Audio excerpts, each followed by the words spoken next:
All right, today we are going to talk about section 5.2, which is composition of functions. In section 1, we took functions and we put them together. We added them, subtracted them, multiplied, divided them.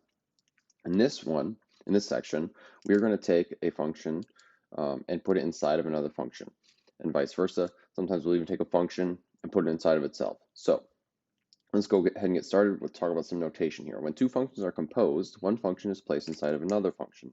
And the notation that you will see looks something like this.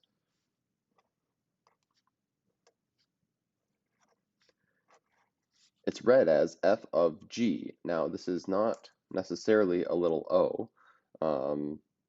Well, you can think of it as that, but don't. But this is not fog.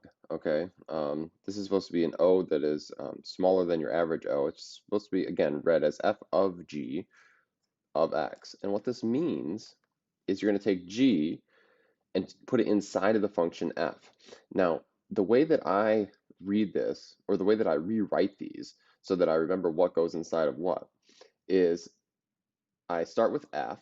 So I'm going to rewrite this, right? So I start with f, and then every time I say the word of, I write an open parenthesis. So f of g of x, and then close your parentheses. So it's really important that you understand how this is read so that you can convert it to something that makes more sense. And then if you see it written in this way, then it's easier to interpret that what you're doing here is you're taking g of x and you're plugging it into f. Okay, and then you'll simplify. Let's start off with some problems where we're not just taking entire functions and putting them inside of each other.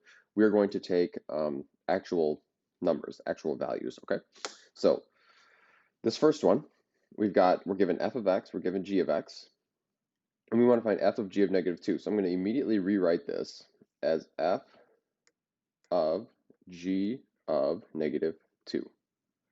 Okay, and then I think, all right, well, let's solve this on its own, the inside part. Let's solve g of negative 2 on its own, because if I can figure that out, then I can figure out what, then I can take that number and plug it into f. I'll show you what I mean. G of negative 2. Well, g of negative 2, if we write that off to the side real quick, g of negative 2 is going to be equal to 2 times negative 2 squared.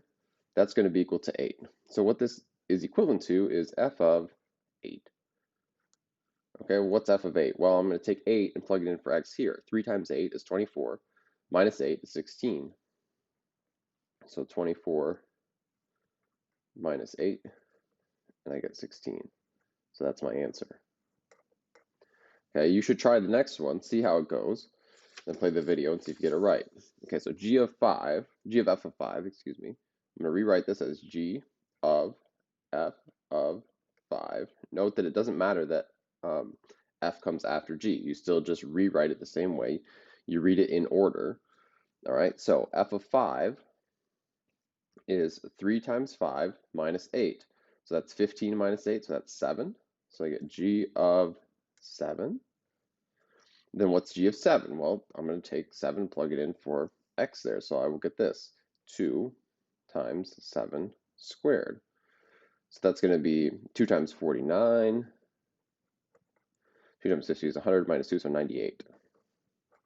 Okay, so that's how you do the problems if you're asked to find for particular values.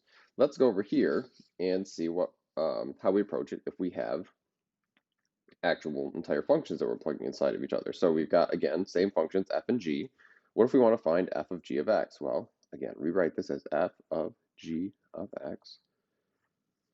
Okay, so that means you're going to take g of x and plug it in for x in f. Remember, like the way the function notation works. So if you have, you know, if I gave you g of a triangle, what that would mean is you would take and plug the triangle in everywhere you see an x in g. So it would be 2 times the triangle squared. Okay, same thing's going on here. Wherever I see an x in the function f, I'm going to put g of x. So this will be equivalent to taking 2x squared and plugging it in for x right here. So it'll look like this, 3 times, and you can even, if you really want to write this out, you can. You don't have to. 3 times g of x minus 8. G of x, though, is 2x squared, so I get 3 times 2x squared minus 8. That's going to end up being 6x squared minus 8. All right, and that's it for that one. Now, and always simplify at the end. Okay, so let's go do b. This is a typo, this should be g of f of x. So g of f of x. So I'll rewrite that as g of f of x. That reminds me that I'm taking f and plugging it into x and g. So f of x is here, it's 3x minus 8. So I'm going to take 3x minus 8, I'm going to plug that in for x right here. So it'll look like this, 2 times 3x minus 8 squared. And then we'll square that out. So 3x minus 8 squared, we'll leave the 2 out in front. This will end up being 9x squared. And then the middle term will be minus 24x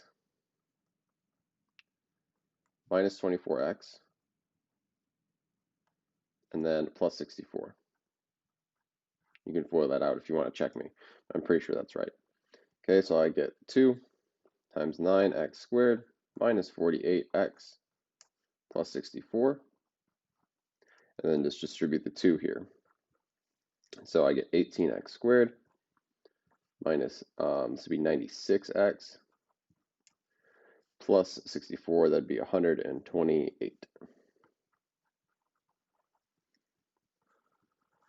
I have plenty of space, and I should have just used it, I guess. All right, now let's look at f of f. F of f, we rewrite that. That's going to be f of x. So what we see is we'll just take the function f and plug it into itself. So f of x, again, is 3x minus 8. So I'm going to take 3x minus 8 and plug it in for x right there. So it'll look like this. 3 times, and if you want, you can write this out. You don't have to write the function notation out every time if you don't want to, but 3 times f of x minus 8. And then you ask yourself, well, what is f of x? Well, it's 3x minus 8. So I'll take 3 times 3x minus 8 minus 8. That's what I get. And then I can simplify. So if I distribute here, I'll have 9x minus 24 minus 8. So that's 9x minus 32. And that's it for your final answer. And that's really all there is to composition of functions, taking functions, plugging inside of each other, and simplifying. That's kind of the whole thing. It does have applications later on in math. You can also make predictions about what these will look like graphically. You do have to find the domain and range on some of these. You will just do that in the same way that you have always been doing it. So domain is all the x values that the graph covers. So you can graph it if that's the most helpful way to do it. And then the range is all the y values that the graph covers. So kind of be checking your answers along the way on those too to make sure you're getting the domains and ranges right. And that's really all there is to section 2.